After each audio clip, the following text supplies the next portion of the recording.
Well, welcome once again. This is the Doctor of Digital podcast. The purpose of the show is to transform your business and life with education and inspiration.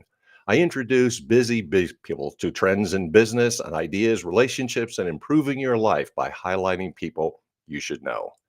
Are you tired of feeling stuck in a rut with your partner or struggling to communicate effectively with your colleagues?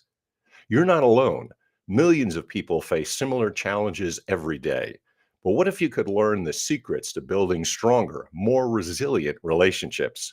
Join us as we explore the world of marriage and communication coaching with our guest, Paul Zohav, a seasoned expert with over 15 years of personal experience in his company helping couple and corporate teams thrive.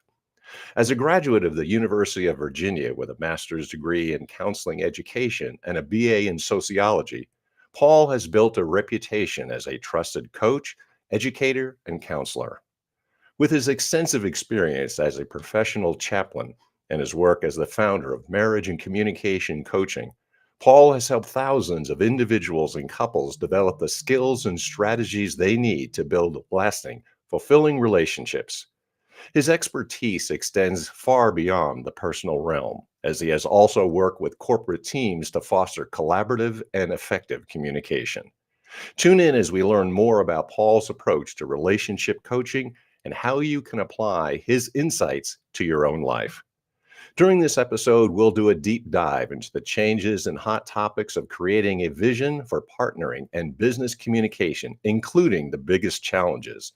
I will leverage the expertise of my guest and how to navigate the unique dynamics of the field. By the end of this episode, you'll be better equipped to know what to do, and I encourage you to contact my guest, Paul Zohav, coach, counselor, author, and speaker at Marriage and Communication Coaching. With that, I want to welcome Paul to the program. How you doing this morning, Paul? Terrific. It's a good way to start the week, hanging out with you. Well, thank you. I appreciate that and just appreciate you taking some time out of your busy schedule to talk to us. I'm curious about in your field, which is a fascinating field. Everybody needs to communicate better.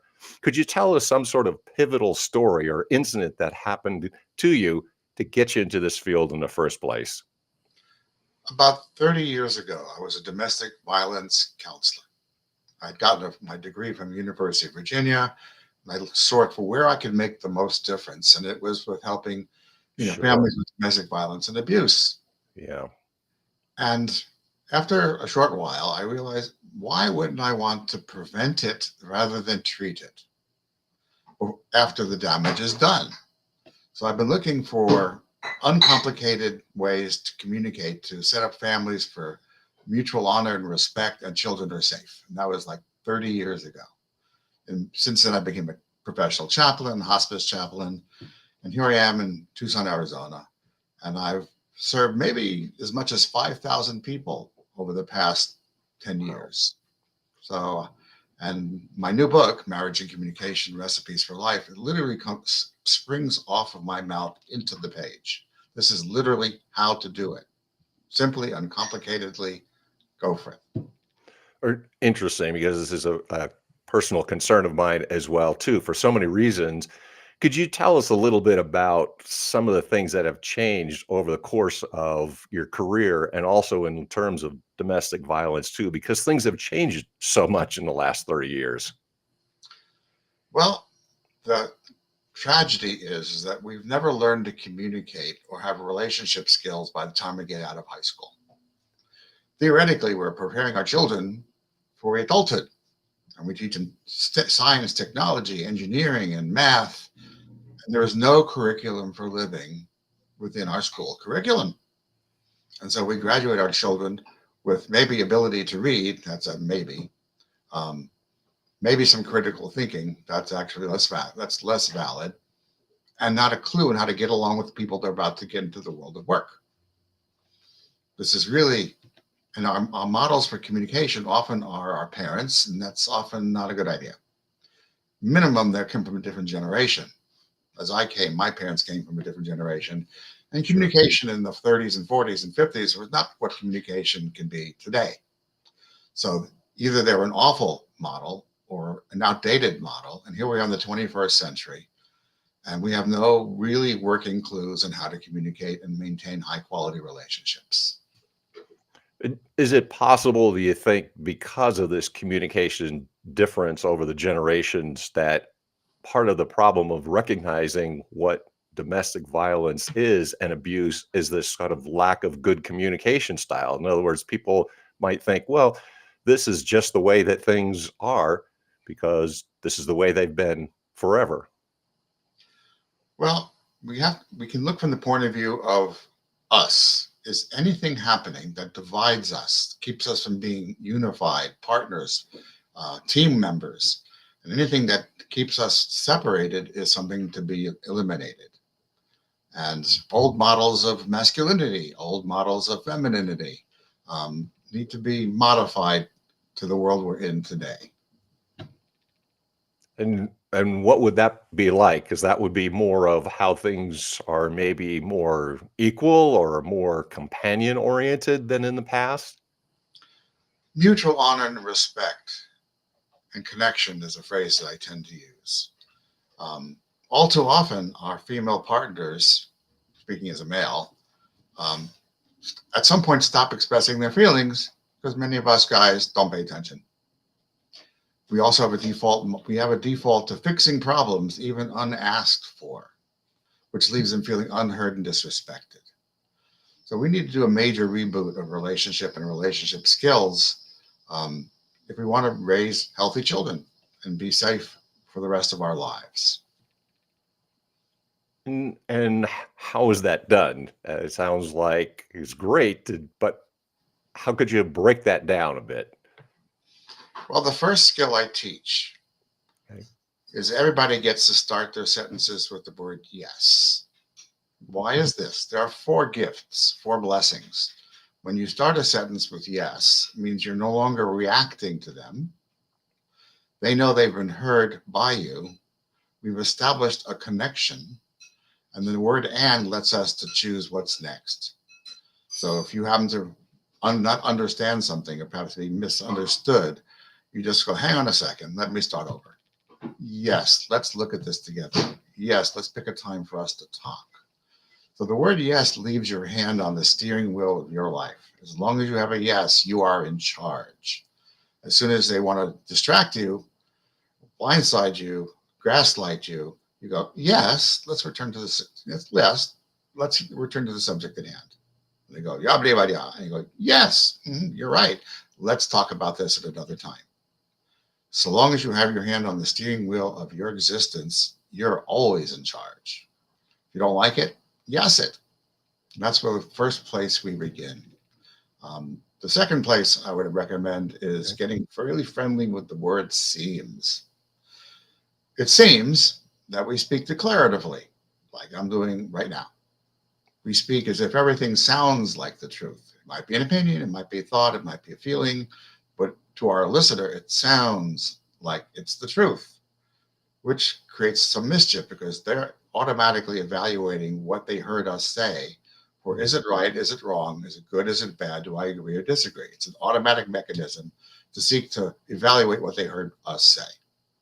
Well, if what I say to you doesn't match what you believe, intend, or remember, we'll start arguing about whose truth is truer, whose reality is most real, and who's right and who's wrong. Under those circumstances, listening is gone, communication is nil, and for that we need the word seems. Seems to me that we avoid talking about. Seems to me that we bring the past in again and again. Seems will get you discussion, where sounding like the truth leaves you vulnerable to an argument about competitive realities.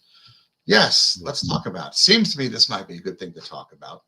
Yes, will get you into communication with a good shot at communication. So you don't like it, yes it. Even if they're angry at you, it's a nice little default. They walk into the room, no, no, no, no, no, you're just the most awful people on the earth. And you say, yes, let's take some time to talk about that. You never take your hands off the steering wheel of your existence with the yes. You don't have to be in a rabbit hole with your partner longer than it takes to say yes. Yes, let's talk about that. Yes, sounds like it might be a good idea. Let's sit down and talk about it. Yes, that's the opening wedge to communication. And seems leaves you in a position to discuss. If you don't like it, yes it. And how do you feel about I've heard this to sort of recap what a person said, when you use the word seems, for example, you make a statement and I might respond, well, it seems as though you are saying X, Y, and Z, and check in with the partner. Is that correct? Is that what you are saying to me? Yes. I might say, what I hear you saying is that now would be a good time to discuss this subject. Then when we're in a conversation.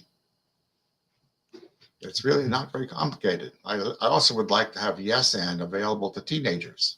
Hmm. Teenagers often feel obligated to say yes when they mean no. They want to be True. popular. They want to belong. They want to be in love, and their body is militating for pregnancy. And their friend comes up with an idea. They don't really like the idea. They don't really want to participate in it, but they feel obligated to say yes because of the friendship. Well, now teenagers, 16-year-olds, can be able to say, yes, I'm not sure I want to talk about that. Yes, I think I would like to do something else today. So the yes maintains the integrity of the relationship, and the and lets them steer safely and not be caught in the teenage trap of, well, I better say yes if I want to keep this guy as a friend. Yes, for teenagers. That's one of my long games, that teenagers have at least a semester, well, hopefully even one period in their high school classes where they learn communication skills. Yes.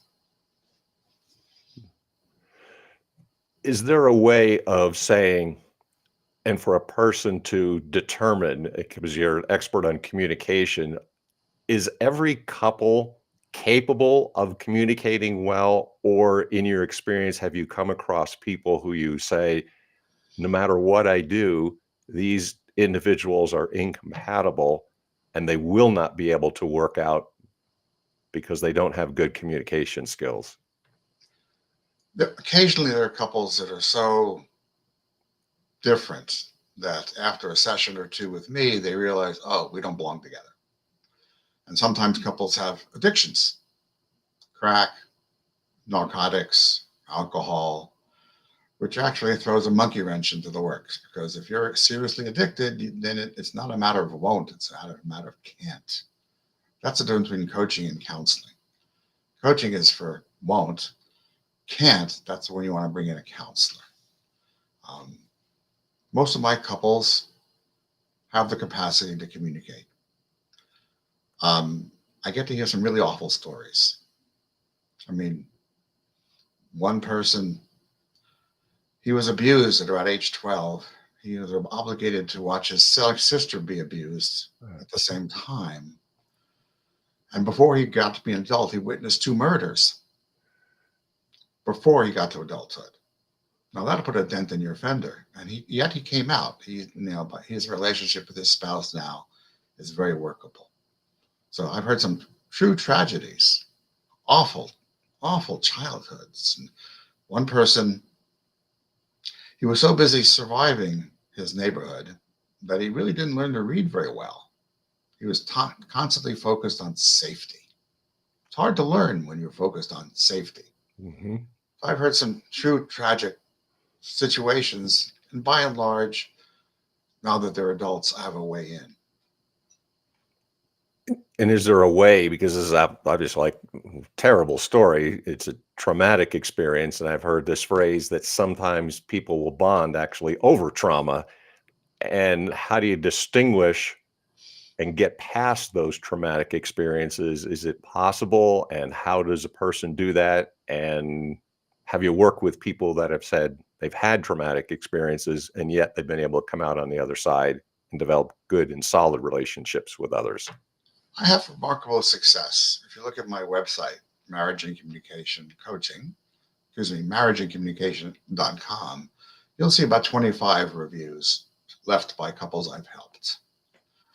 And yesterday, I was in St. Philip Plaza selling my new book, Marriage and Communication Recipes for Life. And someone came over me, kind of expecting me to recognize her, but I helped her and her spouse do premarital coaching in 2019. And they still experienced success. Occasionally, I find stories of people who've been my graduates. Um, it was lovely, you know. She actually repeated some of the lessons I gave her and her spouse 5 years ago. So I know it works, and occasionally it doesn't, but it's rarely. I give it probably 9 out of 10 times I make some difference. At least 50% of the time I make a great difference. And people can be 50 years married and come to me. Sure. I mean, some person, they're married 40 years. He doesn't cook or he didn't cook. Why is that? Well, he made a special meal 40 years ago. She didn't say anything. She didn't notice it. And she didn't notice that she was looking for an apology, which they don't know how to do anyways. And so he just gave up on cooking. And she, for the next 40 years, cooked. And all it was one meal that went amiss 40 years ago. Oh my. It's like, because part of it's love languages. And one of the things we coach is the 5 Love Languages by Gary Chapman. Please get a copy of the book. And he liked to be appreciated, words of affirmation. And her main love language was not words of affirmation. It was probably acts of service. Taking care of him was how she expressed love. So they had a complete mismatch in their love languages. And I highly recommend people who are listening to get a copy of the 5 Love Languages by Gary Chapman. Read it aloud together, taking turns, and then take the quiz online. And you may find out that you've been loving them in your love language, which really isn't theirs. And they've been trying to love you as best they can in their love language, which doesn't match up with yours. Get your love languages and learn to dance with the person you're married to. I'm curious too about just this concept of love and how this ties into communication styles. In other words, what is often the case, they call it the honeymoon period. You meet somebody, you think they're phenomenal, everything is fantastic, but then reality hits. So, does do people have to be so-called in love or and then communicate well, or do they have to communicate well and develop love for one another? Like, what's the role that love plays in communication? Well, in the first stages of love, it's harmonically driven. They are the perfect person for me. We will be happy forever. And that lasts 1 to 2 years, Hmm. where your sense of judgment is distorted by the hormones of both of you, which is probably a good idea because if people really understood what being married was like, they might not get married. But in the bliss, the honeymoon period, everything is right. They'll just, oh yeah, they're perfect. Then about 2 years later, they exit that stage and now they have children. Maybe part of God's design. You know, John in Genesis it says you should be fruitful and multiply. And a lot of the nonsense you see watching commercials on TV is all dedicated to people getting together, hooking up, and making kids. It's another conversation I've become aware of. But in the beginning, you don't have a whole lot of choice unless it's an arranged marriage, and that's a different conversation. But when hormones are fogging your mind, it takes a year or two to exit that stage. The honeymoon stage can last far longer than you can imagine. And when people say, I love you, it means it's about them, not you, or right, about you, not them. Being in love is something fades when relationships don't work. They say, I love you, but I'm not in love with you. Let's get divorced. And sometimes they come to me at that stage. So in love is an intermediate stage. Being in love is important to nurture when you are married to somebody. You need to play with them, pay attention to them, listen to them, honor them, be aware of them, and dance with them. Is there a way to say sometimes relationships don't work out from the beginning? Let's say if you don't have that honeymoon period in the first year or so, but sometimes people sort of say, well, I'm going to stick it out because of financial reasons or there are children involved or things of that nature. So if it's rocky from the beginning, is that an indication that this is a relationship that's not going to work? Well, taking a step a little bit further back, you might notice, and most men are unaware, how unsafe it is to be a woman in this world. Anywhere. It's true. They park in brightly lit spaces. They watch how they dress. They know that they go to the bathroom in pairs. They know that most murder-suicides are male-oriented, and they live in a society that tells them they aren't in charge of their health and well-being. So they spend a significant amount of their attention on safety in a way that you and I as men do not. So for them to agree to be with us, they have to feel safe with us. They have to be able to trust us. And part of the agenda when you're dating somebody, their agenda is, can you listen? Do I feel safe? Do we have a possible future? And if the answer is no, they don't date us twice. They don't marry us ever. However, some people do manage to get through that, and they do marry. And then someone cheats, which completely blows the relationship out of the water. Trust is gone. Forgiveness is hard to find. And then I get about maybe a third or a quarter of my patients have experienced some degree of infidelity. And I also point out to them that infidelity is a symptom. It's not a cause, in which case the correct question is, what is a symptom of? And that's where we go to work. Among the things, love languages, personality types. Some people tend to think first and feel later. This is like Sheldon in Big Bang Theory. Then people tend to process life first through their emotions. And then after it's been honored, we can talk. So it's also important to go to 16personalities.com, take your personality quiz and exchange the results. And it can be very frustrating if a thinker argues his female partner out of their feelings. You shouldn't feel that way. I didn't mean it that way. Why are you so upset? Says a thinker to a feeler who says, you don't care about me or my feelings. And our relationship starts to sink. That's only the beginning of that conversation. So once you know how they process life and how they feel loved, you have a good shot of a relationship that lasts for a lifetime. I'm sure you're familiar with Jordan Peterson. It's one of the things I've seen and heard him say, that if you don't trust, and particularly for women, if you don't feel safe, that's probably a red flag that this is not a good relationship. And he says, if you lose trust and someone has betrayed you, then it's extraordinarily difficult to see things that could ever possibly work out, because you've got to trust. If they don't feel safe, you don't get a third date. If they don't feel safe, unlikely they'll say yes when you propose to them. Why would you volunteer for trauma? If you don't, they really check us out significantly. Am I safe? Can I trust this guy? Can I rely on him? And if the answer is no, you're not going to get married. If your marriage is based upon, say, a narcissist who will do everything to make you think he's God on earth, and then you find out that you lost yourself in the process. So that can take a little while to understand that you're married to a narcissist that manipulated you into loving them, paying attention to them, being ruled by them.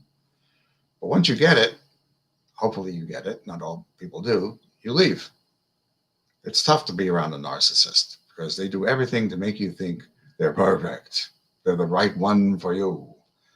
And then you find out they're not a couple of years later when you realize you've lost your own self. You've lost your sense of self. And that hopefully will be the beginning of your exit to that relationship.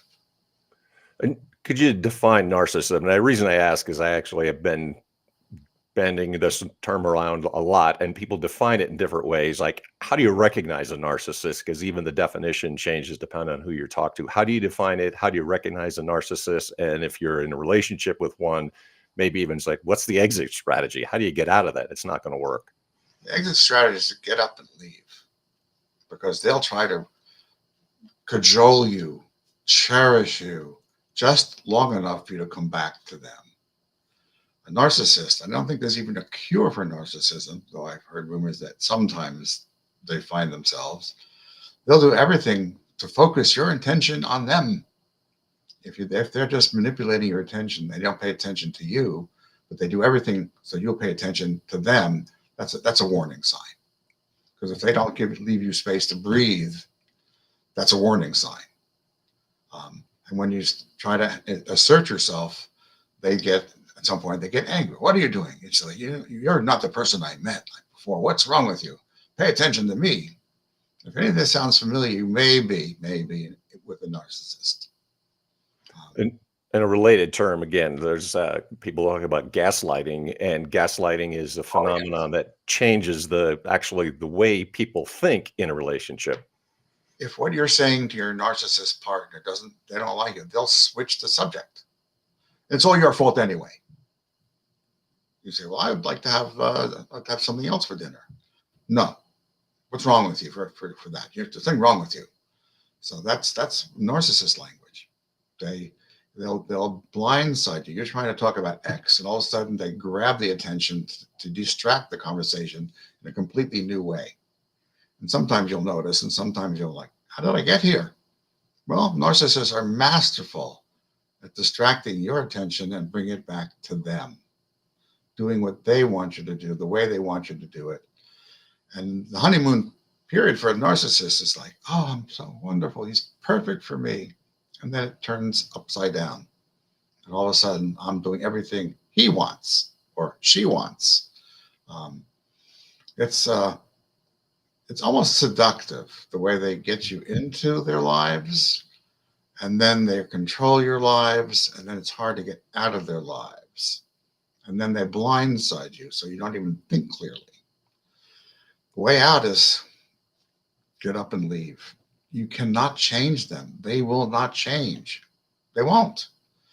They're kind of locked into their own narcissistic reality, and they have no room for others than theirs. So don't hope that they'll change someday, because they won't. Don't think that one day they'll start listening to you, because they won't. So the only really way out is get out the back jack, you know, and get out. Just leave, and then they'll protest and try to lure you back. Don't be fooled. You have no possibility of a healthy relationship with someone built like that. Get out, leave safely. Maybe a matter of safety, because if you're married to a domestic abuser, you want to have your bag packed just in case you have to leave in a moment's notice. Be safe, get out. Cut up all conversation with them, because they know how to lure you back. They'll, oh, please forgive me. Aha, aha. And you might be tempted to forgive them, but after the third time, keep going. Leave, get out.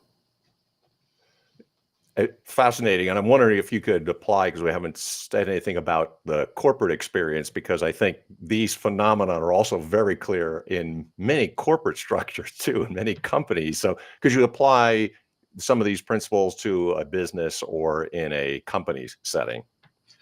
Well, it's the same set of skills. I mean, first of all, if your marriage is not working well, when your performance and productivity at work will be compromised. So if you bring your marriage to work, it's going to cost everybody. Mhm. If the managers cannot speak to each other with mutual honor and respect, they spend more time in dispute than actually collaborating. And if they cannot communicate to the employees who do the work, it's a train wreck. Yeah. If the people who own the business are unable to communicate their vision for the corporation with to the people that will manage and then do the work, and they can't communicate to their clients, and they're not able to communicate effectively to their shareholders, the graveyard of corporations is full of corporations that just completely have not the culture of communication in every level of communication. And I actually promise that when communication and relationship skills are brought to every level of a corporation, the bottom line will take care of itself.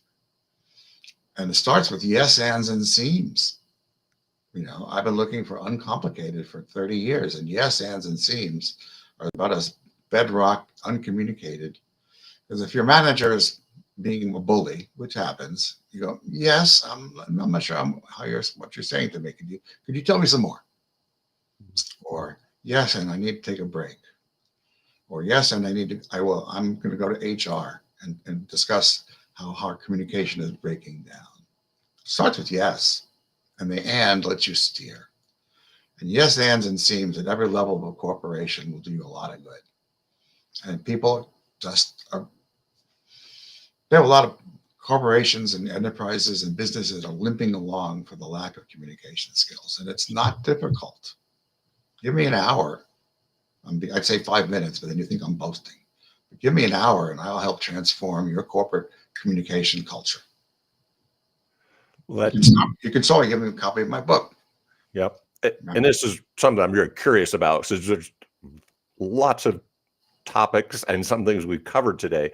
Could you provide some actionable tips? That is for a business or in a person's in a relationship. Like, what could you say? Like five, three, whatever tips you might say, actionable tips to say, you know what, I can improve my communication. I would like to know how I can do it better. It begins with yes. If something's not working for you or for your client or customer or patient, you're a doctor, let's say, or a nurse, and the patient's family is anxiously awaiting the outcome of whatever it is the patient is into the hospital for. And they know because they watch TV and watch all those stupid dark drug commercials. Take this one and you'll be happy. Your psoriasis will disappear. Whatever. We have a lot of medical commercials that distort things. And their family says, "Well, I think you should use this drug. I saw it on TV last night." So the doctor said, "Yes, let's take a deep dive into this drug and see if it fits your patient, your parents' medical condition." If you're a real estate agent and they want $100,000 house in $1 million neighborhood, you go, "Yes, let's run all the numbers. You'll pick what's good for you." Whether you're selling a car, a house, or health, start with yes, because anything else is not productive. Hmm. Yes, let's sit down. We'll look at it together. I'll give you the full information you need to make a decision that's right for your life. Yes. That's really the biggest tip, and seems to me that there's things we're leaving out of this equation. Seems to me there's some aspects, finances, location, careers, that we might want to take into consideration as we discuss how we're going to move to this neighborhood or move to another city. So it seems to me that we haven't completely uncovered all those aspects of what we're about to do to our lives and the lives of our children. Let's look at it together. Yes. It seems to me this is a good thing to talk about. And you're able to drive the conversation to a good destination. Yes, ands, and seems. And if I have another moment, we might notice a lot of us live a life given by obligation and circumstances because we have to, need to, we should, we must, we ought to. And if you're living a life given by circumstances and obligations, you're not free. You're a passenger. And then one day you die. Sorry, but that's the case. But I encourage people to swap an O for an E from a got to life to a get to life. Now that's quite different. A get to life, you're the driver. You have choice. You have opportunity. You have possibility. And you can just change your mind because you want to. Because I have a get to go to work is very distinct from have to go to work. I could spend more time on this. I'm not sure we have that time. But notice if you're living an or else given life, then you're a passenger living by obligations and circumstances. We want to raise our children. I say get to parents, raise get to children who eventually would get to adults. And that is the long game. A life given by freedom, opportunity, possibility, and choice, none of which exist in a have to life. Covered a lot of ground. I appreciate the actionable tips, but I'm also curious now, if a person has heard you, how do they get a hold of you? And you've mentioned your book too. So please tell us how you get a hold of that. And so what's contact information? Person wants to reach out. How do they get a hold of your copy of your book? Well, you can get a copy of my book, Marriage and Communication Recipes for Life, at Amazon. They'll be happy to send you a copy. To get a hold of me, you can go to marriageandcommunication.com. And I have helped people internationally. And occasionally a video set of sessions can work. They will work. I prefer if you're in Tucson or Arizona, face to face, there's a certain immediacy. But virtual coursework, 5 sessions, an hour and a half each, and you'll have what you need to make it to your 50th wedding anniversary. Start by going to marriageandcommunication.com. And by all means, if you're a self-motivated, good self-learner, get a hold of Marriage and Communication Recipes for Life, which, by the way, are organized as recipes. It is not a book intended to be read from cover to cover. There are 16 recipes. Pick the one that calls to you, go there. It'll show you exactly how to do it, or explain it if you want to understand explanations. Marriage and Communication Recipes for Life. This came out about 3 weeks ago, so I'm kind of excited that I've been able to translate the way I handle couples and relationships. I put it into a easy, accessible book recipe form. Only in this case, the cake is your life. Marriageandcommunication.com. Well, Paul, I want to thank you for your time because you've got an extraordinarily terrific background and a really fascinating approach to improving communications, which is very difficult, but you've been able to synthesize it and also express it in a very understandable way. So I appreciate your time and your expertise. Thank you for being my guest today, and hopefully people will reach out to you. It's absolutely worthwhile. From Rotary Club to corporations, invite me in. I promise to make a difference. Thank you so much. Thank you, Paul. Appreciate your time. Thank you. All right. So if you've enjoyed Paul's presentation as much as I have, hopefully you also enjoy all the programs as well. So if you like the Dr. Digital podcast, make sure that you share, positively subscribe, and share on social media. Also want to thank the supporters of the program, that is the publishers of both Burning America and also On Track Ian Hunter, for their support of the program. And if you want to reach out to me, I am the Idea to Author Coach on Facebook, guiding your journey from draft to best-selling author. I help people publish their books. I help people make more money by selling their books. So hopefully you've enjoyed the program as much as I have. Until next time, this is the Dr.